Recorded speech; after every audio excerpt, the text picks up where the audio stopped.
Hello students, क्या हाल चाल। आज के इस वीडियो में देखने वाले हैं सॉल्यूशन चैप्टर के कुछ न्यूमेरिकल्स को। तो आइए शुरुआत करते हैं। सॉल्यूशन विलेन के किस किस टॉपिक के न्यूमेरिकल्स हम लोग करेंगे। पहले हम लोग पढ़ेंगे मोल अंश मोल फ्रैक्शन के न्यूमेरिकल। उसके बाद कंसंट्रेशन टर्म्स को जो रिप्रेजेंट करते हैं, विलेन की सांद्रता को जो रिप्रेजेंट करते हैं, जैसे मास परसेंटेज, द्रव्यमान प्रतिशतता, वॉल्यूम परसेंटेज, आयतन प्रतिशतता, द्रव्यमान आयतन प्रतिशत, ठीक है। उसके बाद मोलरता, मोलता। उसके बाद हम लोग चलेंगे वेपर प्रेशर पे, वाष्प दाब पे। उसके बाद अणुसंख्यक गुणधर्म चार्ट ही है, उसको आपको पढ़ना है। इसे हम लोग यहाँ पे न्यूमेरिकल्स करेंगे और थोड़ा सा मैं इसको थ्योरी बताऊंगा, ध्यान रखिएगा, ठीक है। तो इतने टॉपिक्स के न्यूमेरिकल्स हम लोगों को कंप्लीट करना है। तो आइए शुरुआत करते हैं। पहले मैं कुछ बेसिक अंडरस्टैंडिंग आपको दे दूं इसका, क्योंकि इसके न्यूमेरिकल्स को करने के लिए आपको कुछ एलिमेंट के एटॉमिक वेट आपको आने चाहिए। तो पहले मैं कुछ एलिमेंट के एटॉमिक वेट आपको याद करवा दूं, उसके बाद एक एक टॉपिक, उसके बाद एक एक करके हम लोग इसके न्यूमेरिकल्स को करने वाले हैं। तो इसका स्क्रीनशॉट आप ले सकते हैं और कलम कॉपी ले लीजिएगा। बाकी आप लोग बुद्धिमान है, होशियार है, फिर क्या करना पता ही आपको। चलिए शुरुआत करते हैं स्टूडेंट्स। आइए कुछ एलिमेंट के हम लोग एटॉमिक वेट को देख लेते हैं कि बार बार यूज होंगे। तो यहाँ में कुछ का याद करवा दूँ, उसके बाद आगे बढ़ता हूँ मैं। हाइड्रोजन, अबे देखा होगा कुछ लोग मिलते हैं, कुछ लोग क्या दो लोग मिलते हैं आपस में, तो क्या बोलते हैं, हाय हेलो बोलते हैं ना, हाय, ठीक है। तो इसके आगे ऐसे लगाओ तो हाय बन गया ना, और ये क्या है, एक है ना, इसका एटॉमिक वेट क्या हो गया, एक हो गया। अब बात करेंगे सोडियम की। अगर फ्रेंड्स अब बात करेंगे सोडियम की। सोडियम को कैसे आप देखेंगे, जैसे कि किसी का तबियत वगैरह खराब होता है तो क्या बोलता है कि मुझे 2-3 दिन से मैं सो नहीं पा रहा हूँ। सोडियम, 2-3 दिन से मैं सो नहीं पा रहा हूँ, नींद नहीं आ रही है मुझको, क्योंकि बहुत दर्द रहता है, बुखार रहता है, फीवर रहता है, तो सो नहीं पा रहा हूँ मैं 2-3 दिन से। तो सोडियम क्या हो जाएगा, 23 हो जाएगा। मैग्नीशियम का ऐसे याद रखिएगा कि चौबे जी की मांग बहुत ज्यादा है। एक लोग शादी देखने गए चौबे जी के यहाँ, तो चौबे जी ने क्या किया, मांग बहुत ज्यादा रख दिया उन्होंने, ठीक है। चौबे, ठीक है, चौबे जी की मांग बहुत ज्यादा है, तो चौबे मतलब 24 हो जाएगा। मांग, मांग बोले तो मैग्नीशियम, ठीक है, तरीके से याद रखिएगा। कैल्शियम का याद रखेंगे, मान लीजिए कोई एक टेबलेट है कैल्शियम का टेबलेट दिया जाता है कि खाओ भैया, ठीक है। कैल्शियम का टेबलेट होगा, कैल्शियम कमी हो गई तो कैल्शियम की टेबलेट खाइए। कैल्शियम की टेबलेट किसी को दी गई और 4 टाइम खाने के लिए बोला गया, ठीक है, तो टेबलेट और 4 टाइम, ठीक है, तो कैल्शियम का 40 हो जाएगा। एल्यूमिनियम क्या, ये एल्यूमिनियम क्या, आलू से याद रखेंगे। आलू की जो सब्जी होती है, ठीक है, उसको आप रोज खाइए, 3-4 टाइम खाइए, कोई दिक्कत नहीं। मतलब कि क्या होगा कि सबका पसंदीदा आलू होता है, शायद ही कोई इंसान को उसको आलू अच्छा नहीं लगता हो, और आप दोनों टाइम खाइए, 7 दिन खाइए, तो कोई दिक्कत नहीं होगी। मतलब कि आप उबेंगे नहीं उससे। दोनों टाइम खाइए, 7 दिन खाइए। तो आलू, आलू बोले तो एल्यूमिनियम, आलू को एल्यूमिनियम से रेड करवाइएगा और 2 साल याद रखिएगा। क्लोरीन पे आइए, क्लोरीन पे क्या हो जाएगा, 35 पॉइंट क्या हो जाएगा, 5 हो जाएगा। कैसे याद रखेंगे इसको, सुनना मेरी बात ध्यान से। ऐसे याद रखना कि कल मेरे यहाँ पंडित जी आने वाले हैं, ठीक है। आपने देखा होगा हिंदू धर्म में क्या होता है कि जब जब पंडित जी आते हैं कथा सुनाने के लिए तो पैती पहनाते हैं। क्या पहनाते हैं, पैती। तो कल कौन आएंगे, पंडित जी आएंगे, क्या पहनाएंगे, पैती पहनाएंगे, पैती पहनाएंगे। और जब कथा सुना जाता है उसमें 5 अध्याय होते हैं, तो 35, ठीक है ना, पैती पहनाएंगे और 5 अध्याय सुनाएंगे, तो 35.5 क्या हो जाएगा, क्लोरीन का एटॉमिक वेट हो जाएगा। क्लियर। अब बात करते हैं नाइट्रोजन की। तो नाइट्रोजन, नाइट्रोजन में पहले नाई आता है, नाइट्रोजन, ठीक है। तो नाई के यहाँ हर 7वें दिन लोग जाते हैं। कब जाते हैं, 7वें दिन लोग जाते हैं। तो पहले मैं आपको एटॉमिक नंबर याद करवा दूं, तो नाइट्रोजन का एटॉमिक नंबर 7 होता है, ठीक है, और 7 का गुना कर दोगे तो 14 हो जाएगा, ठीक है। नाई, नाई के यहाँ 7वें दिन लोग जाते हैं, तो 7 इसका एटॉमिक, माफ कीजिएगा, 7 इसका, हाँ ठीक है, एटॉमिक नंबर होता है 7, और 7 को डबल करेंगे तो एटॉमिक वेट आ जाएगा। क्लियर। ऑक्सीजन का देखिए, तो ऑक्सीजन का एटॉमिक नंबर होता है, अगर मैं ओ को ऐसे लिखूं, यहाँ बीच में ऐसे दे दूं, तो क्या बन गया, लगभग 8 बन गया ना। क्या बन गया है, 8 तो बन गया। तो यहाँ पे इसका दुगना करोगे तो इसका एटॉमिक वेट आ जाएगा। तो ओ का होता है 16, ठीक है। आते हैं पी पे, ठीक है। तो पी से फास्फोरस, और पी से पा से क्या हो जाएगा, 15। अगर 15 को इंग्लिश में लिखा जाए, हिंदी में लिखा जाए तो क्या, तो पी से फास्फोरस और पा से या पी से 15, ठीक है, ऐसा याद रखिएगा। सल्फर कैसे याद रखेंगे, सल्फर, सल्फर का याद रखेंगे, हाँ, सल्फर का एटॉमिक नंबर होता है 16। 7 से सल्फर, 7 से 16, 7 से सल्फर और 7 से 16, तो इसका एटॉमिक वेट, इसका दुगना करेंगे तो यहाँ पे क्या हो जाएगा, 32 हो जाएगा। तो इस तरीके से याद रख लीजिएगा। बाकी जो पता है कुछ स्टूडेंट्स को याद होगा, ये मैं उनके लिए ट्रिक्स बनाया हूँ जिनको याद ही नहीं होता है, ठीक है। वो दिन रात परेशान बेचारे आदमी रहता है, लेकिन उनका दिमाग यहाँ रहता नहीं है, दिमाग कहीं अलग रहता है, ठीक है, तो दिमाग पढ़ाई में तो लगता नहीं है, कहीं अलग रहता है, तो उनके लिए ये सब है, ध्यान रखिएगा ये। तो अब बढ़ते हैं हम कुछ और कॉन्सेप्ट की तरफ।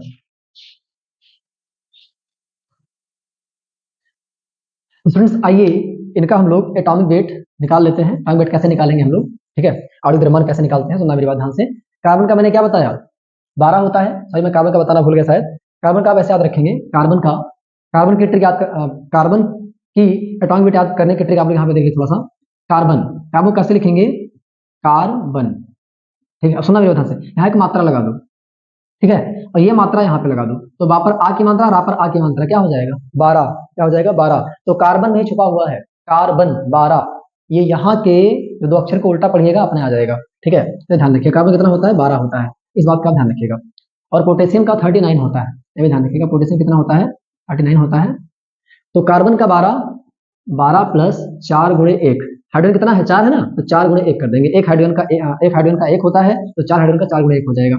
यहाँ पे कार्बन का 12 हो जाएगा और एक क्लोरीन का होता है 35.5, 35.5 इंटू क्या कर देंगे 4 कर देंगे।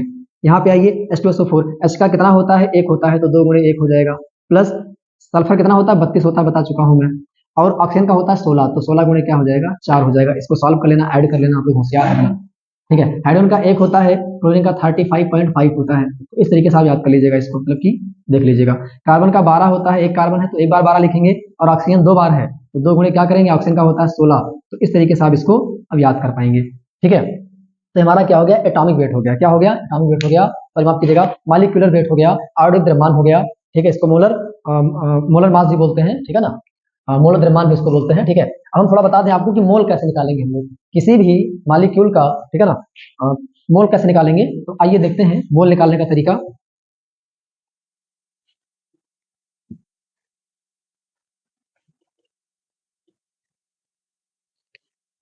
जैसे कहेगा कि बताइए 36 ग्राम जल में मोलों की संख्या बताइए, 36 ग्राम जल में कितने मोल होंगे, ठीक है। तो एक बात का ध्यान रखिएगा, मोल बराबर होता है गिवन मास, जो मास दिया रहेगा और बटे हम लोग मशक्कत से निकालते हैं, अगर कठिनाई होती है निकालने में, ठीक है, S2 मोलर मास, ठीक है।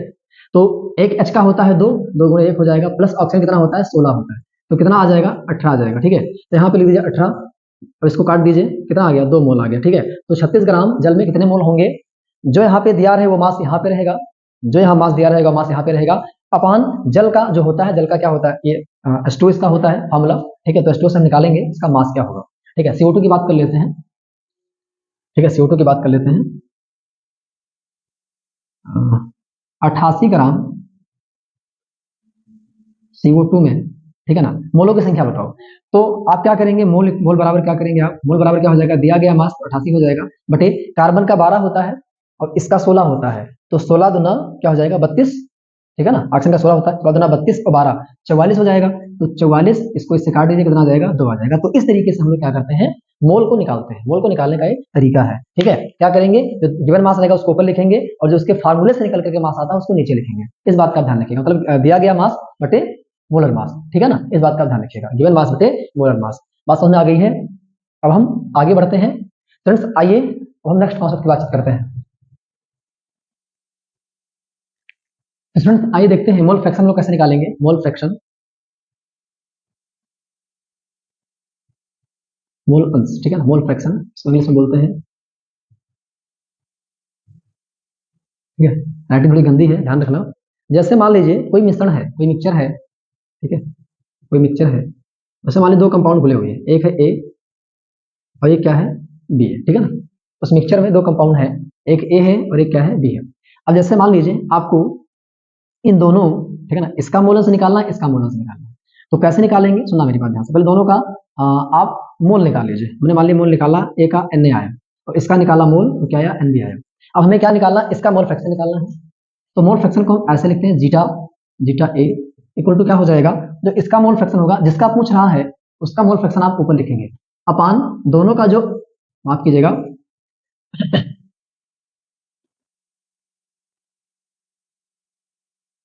फ्रेंड्स मान लेते हैं कि इस मिक्सचर में 2 कंपाउंड है, 2 से ज्यादा भी हो सकते हैं, कोई दिक्कत नहीं है।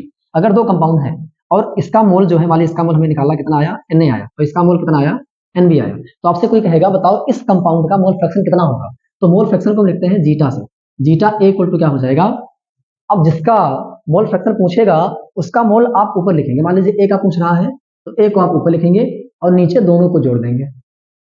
अगर मान लीजिए इसमें एक कंपाउंड और होता, मान लीजिए सी होता, ठीक है, तो कोई दिक्कत नहीं थी, जिसका निकालना है उसको ऊपर लिखो, नीचे क्या करो तीनों को ऐड करके लिख दो, तीनों के मोल को ऐड करके लिख दो, कोई दिक्कत नहीं है, तो मैं भी 2 ही ले रहा हूं, ठीक है। तो जिसका निकालना है उसको ऊपर लिखो, जीटा बी इक्वल टू क्या हो जाएगा, mole of B upon mole of A और मोल ऑफ बी, इस बात का ध्यान रखिएगा। जिसका मोल निकालना है, आपकी जगह इसका मोल फ्रैक्शन निकालना है, उसके मोल को ऊपर लिखो, नीचे दोनों को ऐड कर दो। जिसका निकालना था उसको हमने ऊपर लिखा, और जो बाकी दोनों मतलब कि दोनों जो है टोटल कर देंगे नीचे, ठीक है। अगर 3 होते तो नीचे 3 लिखे जाते, जिसका निकालना उसको ऊपर लिखते। तो आइए कुछ एग्जांपल हम ले लेते हैं यहाँ पे, ताकि अच्छे से आपको तैयार हो जाए। चलिए मान लेते हैं कि एक कोई मिक्सचर है, इसमें क्या है, H2O है, ठीक है, और हम मान लेते हैं कि HCl जो है वो घुली हुई है, ठीक है। सुनना मेरी बात ध्यान से, ठीक है। और ये जो है आपका, ये जो H2O जो है, H2O आपका दे रखा है 36 ग्राम, ठीक है, और HCl हमारा मान दे रखा हुआ है, दिया हुआ है 35, मान लेते हैं कि 36.5 ग्राम दे रखा है। क्लियर हुआ? तो अब पहले इसका मोल आप निकाल लीजिए, ठीक है ना, मोल निकाल लीजिए पहले, H2O का मोल निकाल लो। तो मैंने क्या कहा था, गिवन मास बटे मोलर मास। तो 36 गिवन मास है, और मोलर मास क्या होता है मैंने आपको बताया था, मोलर मास निकालना। इसका इसका कितना होता है, 16 और 2 18 हो जाएगा। दोनों काट दीजिए, कितना आ गया, 2 आ गया। अब इसका निकालो, इसका निकालेंगे तो क्या आएगा, ये ऊपर क्या हो जाएगा 36.5, और इसका मोलर मास आप निकाल लीजिए। तो मोलर मास निकालेंगे तो 35.5 और 1 इसका होता है 36.5 आ जाएगा। क्लियर? इसको मैंने काट दिया, इक्वल टू क्या हो जाएगा, 1 हो जाएगा। तो इसका मोल 2 आया है, इसका मोल 1 आया है, ठीक है। अब हमें क्या निकालना है, मोल अंश निकालना है। मोल अंश किसका निकालना है, H2O का, ठीक है। तो क्या हो जाएगा, H2O के मोलों की संख्या कितनी है, 2 है, तो 2 बटे क्या हो जाएगा, 2 इसका आया है और 1 इसका आया है, तो दोनों को ऐड कर देंगे।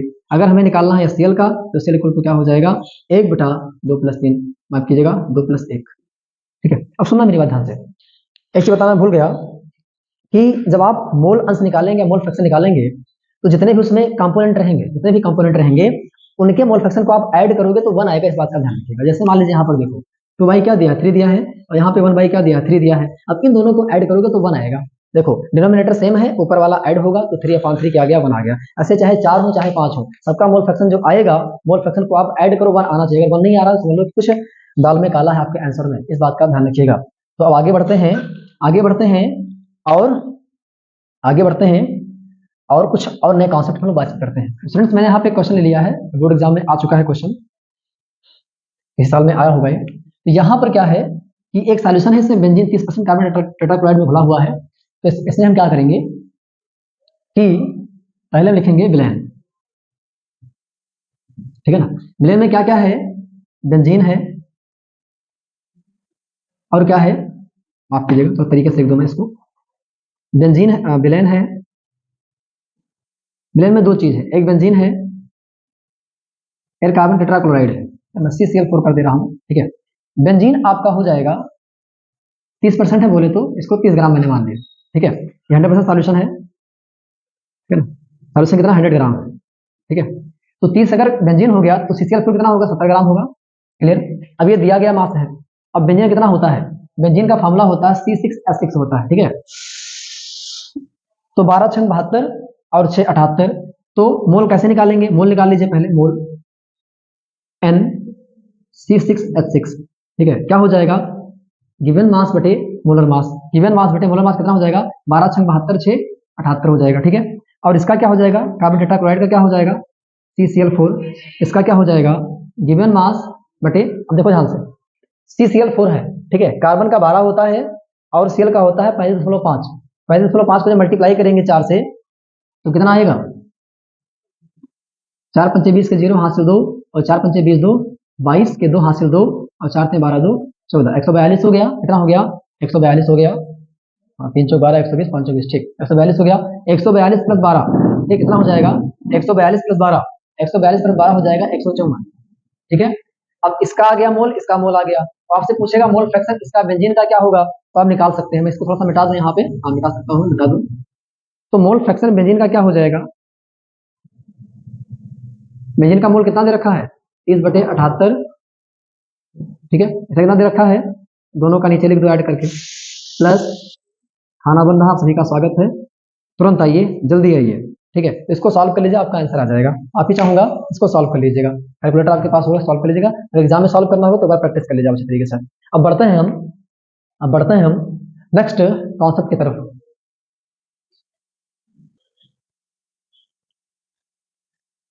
फ्रेंड्स आइए बात करते हैं कंसंट्रेशन को रिप्रेजेंट करने वाले कितने कारक हैं, तो क्या क्या पढ़ेंगे उसमें हम लोग।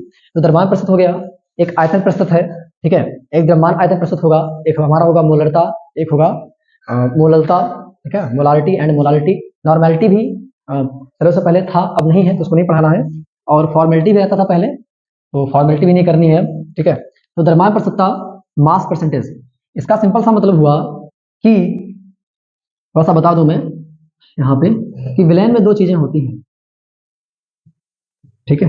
एक होता है विलय, स्टार्टिंग बताना चाहिए था मुझको, माफ कीजिएगा। एक होता है विलायक, विलयन में जो कम होता है हमारा विलय होता है, ज्यादा होता है अमाउंट में, वो क्या होता है, विलायक होता है।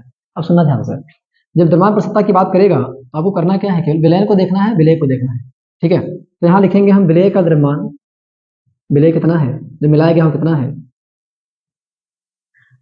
बटे क्या हो जाएगा, विलयन का द्रव्यमान, इंटू क्या हो जाएगा 100। इस बात का ध्यान रखिएगा, यहाँ पर जो हम लेंगे द्रव्यमान वो ग्राम में होना चाहिए, इसमें होना चाहिए ग्राम में होना चाहिए, इंटू क्या कर देंगे 100 कर देंगे। जैसे मान लीजिए ए दिया है 30 ग्राम, ठीक है, और मान लीजिए बी दिया है, मान लीजिए 50 ग्राम दिया है, ठीक है, और कह रहा है कि इस जो सॉल्यूशन बना है, इस सॉल्यूशन की द्रव्यमान प्रतिशतता बताइए। तो मुझे एक बात बताओ कि मिलाया कौन गया है, ए मिलाया गया है ना, किसमें मिलाया गया है, बी में मिलाया गया है, ठीक है। ये हमारा विलायक हो जाएगा, हमारा विलय हो जाएगा, वो दोनों को जोड़ेंगे तो विलयन बन जाएगा। तो ऊपर क्या रखेंगे, जो मिलाया गया है, तो जो मिलाया गया है 30 ग्राम बटे जिसमें मिलाया गया है, ठीक है ना, वो नहीं लिखेंगे, दोनों को ऐड करके लिखेंगे, कि विलयन का द्रव्यमान लिखना है, तो दोनों को ऐड करेंगे तो विलयन आ जाएगा, ठीक है ना, विलय प्लस विलायक बराबर विलयन। तो विलय दिया है इतना, विलायक दिया है इतना, दोनों को ऐड करेंगे तो क्या आ जाएगा, 80 आ जाएगा, 80 ग्राम। इंटू क्या करना है, 100 करना है। इसको इससे काटो और इसको सॉल्व करो, आपका आंसर आ जाएगा 4 2 जा 8, और यहाँ पे क्या आ जाएगा 25, 25 यहाँ 75, 25 75 अपान क्या हो जाएगा 2। इसको सॉल्व कर लीजिएगा, आपका आंसर आ जाएगा, इतना परसेंट आ जाएगा। क्लियर हुआ, बात समझ में आई होगी। जैसे मान लीजिए यहाँ पर मैं ठीक क्वेश्चन लेता हूँ, एग्जाम में पूछा गया है इसका, उसके बाद फिर आगे बढ़ता हूँ मैं।